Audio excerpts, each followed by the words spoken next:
For now, though, 20 kills to 2. The numbers keep increasing for CE and decreasing for KT. That was just crazy, man. The kills are just starting to accumulate for CE. They're dismantling KT, especially on Towers of Doom. The red team looked a little clueless there at times, and I think it's safe to say that Karazim is not always the solution. Why do you not consider other heroes, like Alex Strasser, for example? When there is no Decker Kane, Alex Strasser can actually be a big game winner because her healing won't be, impaired by anything. And XTQ making it to the MVP throne can't really take anything away from him. He had a couple of really awesome moments, especially Tetra in the early game, where he just penetrated Diablo with his rounds every single time he tried to make that charge. Yeah, he was dropping some great damage numbers as well, sniping Jaina a couple times during that game too. So really good job there by XTQ, and they were able to make the turnaround. I would have given it to KTY, so far I want to, me and you having a little bit of a barney with the in terms of MVPs here, but pretty much everyone on CE deserves it. Everyone is playing at a super high level right now. Question is, can they keep it up into game number 3, or will KT be able to bring it back? And it's going to be another CE map choice. It's going to be at the Dragonshire. The Dragonshire, another rotation-heavy map. Another map that's great for Tyrande. You can always scout out where the enemy team is. You can actually make big plays happen, that's for sure. There's a lot of choke points as well, so even Starfall could maybe get some sick value in there. And I do want to highlight one thing, Tetra, right? We've been highlighting and mentioning XTQ a lot, saying that he's the newest member. He has to fill big shoes of wind. You know, he tried his luck on the tank role, didn't work out. He went over to that melee role, didn't work out. And now finally he seems to have found his, his lucky pony. That is the ranged assassin role. And with him feeling good, with him showing up big time, that CE finally, without a liability, without a weak link, is looking like a different team. That it is, but the question is, will they be able to keep that up against the higher teams, as we've already mentioned? But now, though, we're seeing with that Sergeant Hammer banned out, we're looking fairly normal in the bans, and this time KT not banning out the Deckard. Question is, will CE, or will they perhaps ban out Diablo or something like that? All right, what is Tyrande's fate here? Are they going to ban it? Are they going to give it up? Decker Kane certainly also another good target, but even if the enemy team were to pick Tyrande, KT could certainly go for that. What stops you from picking Decker Kane as a response, and you're still going to be mighty fine? No, but they seem to have, realized, KT, you're trying to make it too obvious to us. We're just going to ban out Tyrande, and no lockdown combos for you. Just pick Deckard. I know you want Diablo now, but just pick Deckard Kane. Do they want to do that, though? They banned the hammer themselves. So. Yeah, but it's still good with like everything else, and it's good against everything else. That's the point. Oh. Okay. Okay. Neat. Everything is on the line for KT here. That is something we have only seen from one other team in the league, and that is the A team. They're trying to pull off a little bit of Olele here.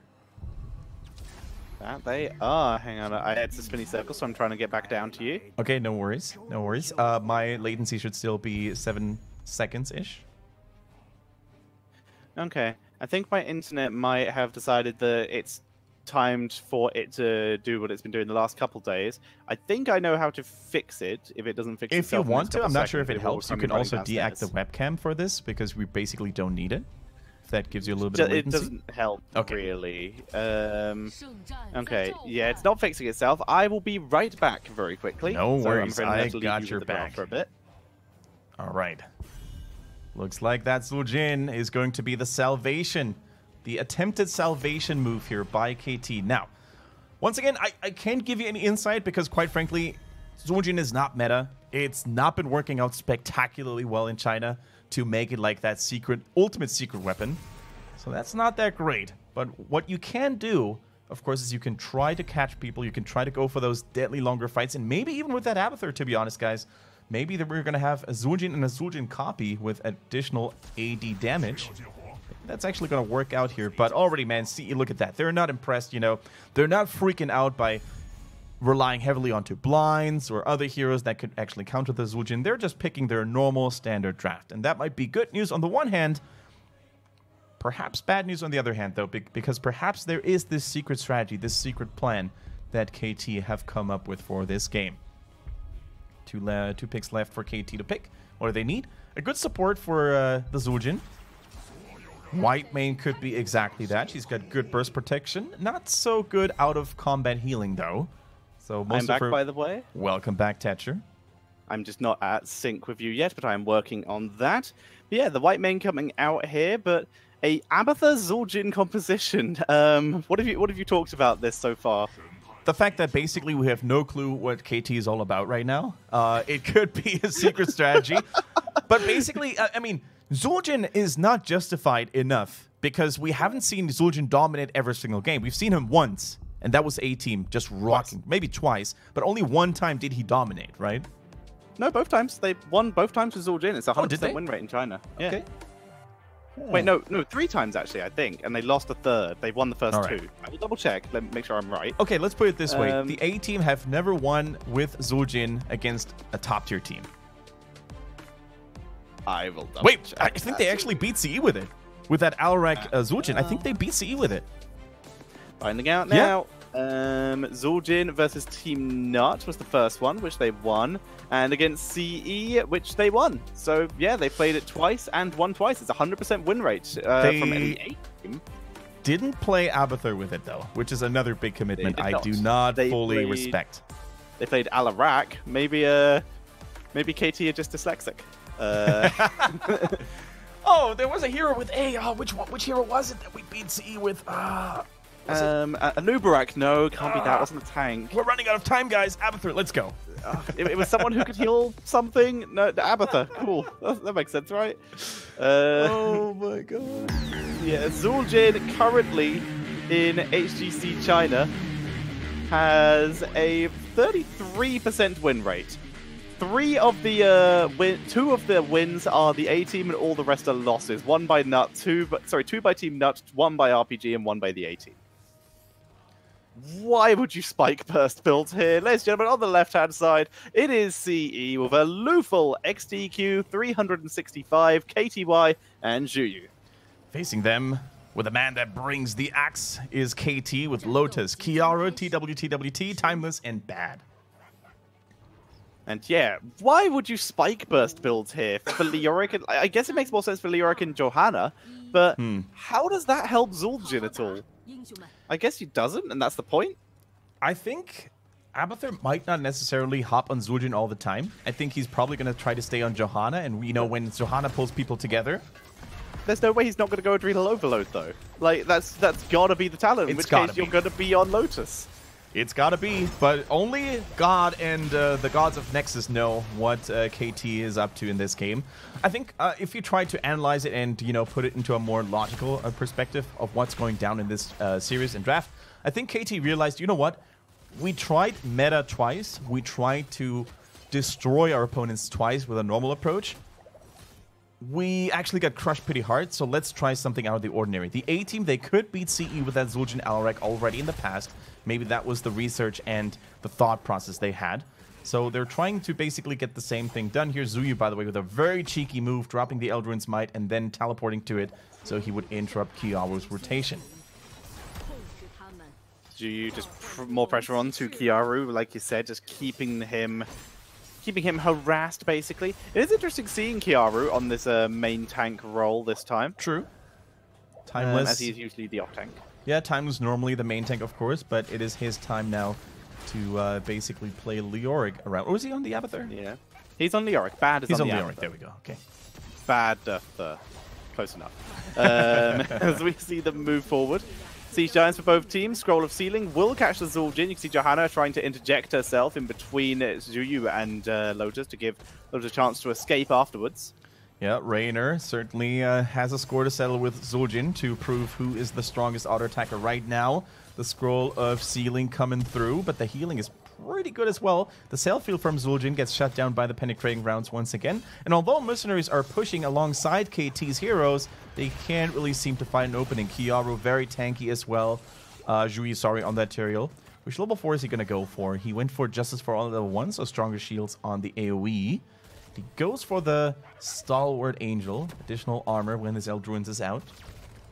Makes sense against everyone except for the Leoric, but still pretty decent here.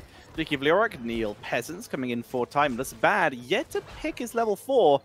It's gotta be Adrenal Overload, right? What are the other options even on that level? There's a Mind Talent, and I don't even know what the other one is. Good healing. Look at TWT. No issues whatsoever. As long as he's in combat, he's going to heal that Zhou. Yeah. And the Troll is getting first blood against Jimmy. I completely forgot about the shield talent. So this is the what is known as the maximum protection build. You can either go for the full shield build. Oh, gets denied anyway, but I love the idea. On Abathur, there are 3 different builds. There's the split push build, which no one should do. Don't do it. There is the shielding build, which is best for ranged assassins. Keeps them healed, allows you to dance on and off of assassins and keep mobile, keep soaking XP for the maximum amount of time. Then you have the maximum melee protection build, which is someone who doesn't have that high attack speed, who is a melee. This is usually going to be your butchers or something like that. Where you go in with the Spike Burst, which combos with the Soma Transference, the cooldown reduction, rips all Jin, and then you take the extra shielding as well anyway. This basically doesn't just make the Carapace sustained Carapace, as it says, sustained a longer duration, it also gives a bigger shield. So it is better burst protection, much better for more common melee heroes who do enter into close range combat like a Leoric or a Johanna. I'm so glad we have a resident Abathur main on the cast Tetcher, because I couldn't have nearly provided as much insight on Abathur builds. For some reason, that hero always escapes my priority list when I play the game myself. So it's good to have you for that. Abathur is very much the top of my priority list these days, and I still forget to put down mines. Currently, you can't see Echo with the element stacks on Thrall because he's in the Dragon Knight, so unfortunately we don't get to see that. And we are still going to see the Mule coming in. No sneaky spikes coming in there. And Mule is definitely going to have to work double time against it, because already CE is turning on the heat, man. They're switching gears quite a bit here into the higher ones, and Lotus in trouble. Even Whitemane can't keep him alive through all that onslaught. A 4-man attack coming in by CE. Are they going to try to chase down Whitemane, or are they going to try to get that Fountain? Yep, Fountain's oftentimes underrated. Can they get it? Yes, they can. They're able to hold it together. With the Fountain down, CE are just going to pull back for mana, or at least Zhuyu is, as Tyrael still not the most mana-intensive hero, but still pretty high up there. Abathur died, Luthor with a nice dive there to pick him off. Didn't even have to move under tower range, so a little unfortunate there for our little slug friend. And that is the problem, right, when you play as an Abathur on certain maps like Dragonshire. I mean, sure, you can actually do a great job soaking 2 lanes at the same time. You can actually provide a little bit of support near the dragon shrines as well from anywhere on the map, basically. But the moment your gate and towers are destroyed, your range, your reach as an Abathur gets crippled quite heavily. No longer will you be able to just, drop mines all over the map. You're actually going to have to expose yourself even more. So that requires Abathurs to play very cautiously sometimes when they want to body soak in particular. So we have the vicious assault coming in for Lotus. Oh, Judgment, by the way. Oh, that makes sense. You want to be able to get onto Whitemane, maybe onto Zul'jin the second that Tazdingo ends, if it even is Tazdingo. Yep. No, I think the perfect shutdown target is Whitemane. She can cleanse herself. If you time Judgment with an anti-healing, even now on Zul'jin, oh. And that is, wow, he is sustaining very well there. TWT kept him alive for significantly longer than he should have, but we're starting to see Decade value. Anti-heal is dropped on the entire team, and Kiaru goes down as well. Yeah, just another day in the office for CE. You bait out the cleanse, you then charge the target that was just cleansed, you take down the support as well. The anti-healing basically makes sure that no self-healing from Johanna also going to make it through. I mean, what are you going to say? CE, they're just playing this so smart from start to finish. Even Abathur needs to be careful. He's hiding behind that wall piece, so I don't think Zhuyu saw him immediately. That is for good measure. That's a monstrosity for good measure. It might actually kill him. No, they can't lock down KTY, and he's just going to walk casually away from the monstrosity that's in this game. It's Marshall the Black King. It is a Tazdingo. This game is going well. That's, for the record, ladies and gentlemen, the second monstrosity we have seen in HGC China. RPG DSL tried to make it work before. Self-healing denied thanks to Deckard. Yep, and the Monstrosity dies as well. Rip stacks. Gonna have to resummon that and start all over again. And yeah, this is, quite frankly, quite one-sided. Kiaru will probably survive, but it's going to take a little bit of damage from Zhuyu there. Right. Dragon Knight, by the way, still online. Nice Wraith Walk by Timeless. Tries to get to safety somehow. Applies a little bit of draining onto Zhuyu, who doesn't even care about it. His shields are strong enough already. Wait a minute. Is that the double blink on Tyrael at level 13? It's not the Holy Ground. Yes, it is. It is the double blink. Did you see that? He could do it twice. It's pretty cool. He goes back. So yeah, that's he has Wormhole now, basically. Yeah. Only as long as Eldruins is out, though. It's the Sword of Justice. It's a pretty cool talent. It can give you some great value, especially if you use it combined with Judgment, which is what we have seen people use it for before. Like, this is a not that uncommon talent to go with Judgment, in fact. It's one of those talents that allows you to make flashy plays left, right, and center. It's a really fun one to toy around with here. Look at Decker Kane, man. He's just tanking through all of that. Can't impress the old man just like that. And look at the value Zhuyu, on that Tyrael once again back in the fray with that double teleport on his Eldrin's Might. TWT in trouble, gets almost eliminated. Buys a little bit of time, but the Lornado is here. Kiaru trying to escape, but he's just getting bodied. Scroll does not catch him, but the Abathur cannot help him. No Soma transference, nothing can be done, and the shield will delay. There's the Iron Skin, but health bar's too low. And you know, Sword of Justice has a really cool interaction with the Burning Halo at level 16, because every single time you teleport, you actually activate the extra damage onto it. KTY just quickly actually missed the kill there because he has Crossfire and only hit with one of the two shots of fire. So as such, we did see the escape coming in there. So slight misplay, but they're 3 levels ahead. It can be forgiven. 3 levels ahead and triple mercenary camp pressure in that bottom lane as well. KTY just toying with Timeless, who even gets help from Abathur. 2 versus 1 doesn't seem to bother Blaze. The cleanse was good onto Lotus, escapes the roots, but look at all these mercenaries and minions just gearing up, sieging up to take down that keep. And with that Tyrael shield value, I think they're actually going to live for a pretty long time. This keep will probably drop. There are several people on the defense. Good dodge by Lotus. Look at that anti-heal. Just completely denying the clemency as in comes Zhuyu. He just dives forward, forces out an Aegis. There's a Sundering. Kiaru's just getting dropped here, but he is taking through. Hooray for Johanna. Yeah, TWT, man, you can't underestimate a white main. Her combat healing is pretty nuts, pretty insane. Here comes the Hyperion. Matt Horner is trying to rain down some Hellfire onto the opponent's Judgment for good measure, and Kiaru is probably going to die as well. No, he escapes for now. Good Iron Skin. The keep is also still alive here as CE is starting to drop low. Finally, down goes Kiaru. Timeless is just going to get dropped too. They've also got a root and an anti-heal onto TWT, but they can't chase him down. But there's nothing he's going to be able to do about protecting that lane. Abathur is hiding inside his team's just not trying. entirely sure what he's doing there. I'm not sure. Maybe he was trying to get some body soaking in there. Who knows? He's certainly not going to help with that defense too much. No copy there on Zul'jin, for example, to keep the enemies at bay for now, but the core will hold for now. The Manor Mule dropped into the ranks of CE. Hat it! He's had Timeless, that's fine. The Mule is a distraction. That's Timeless. March of the Black Kings trying to buy his team some time. Lornado separating TWT away from the rest of the team as Timeless gets Aegis. He's tanking through spectacularly well. Oh, that's a good Sundering though. Timeless trying everything he can. Kiaru also, once again, he's been such a stalwart bulwark for his team, but there's nothing he can do. TWT just gets punted away. Abathur Monstrosity might take down top 4 before the game ends. Judgment onto TWT. They can't finish the job. Top 4 does go down. Abathur gets something. And that is going to be game number 3 and the series going over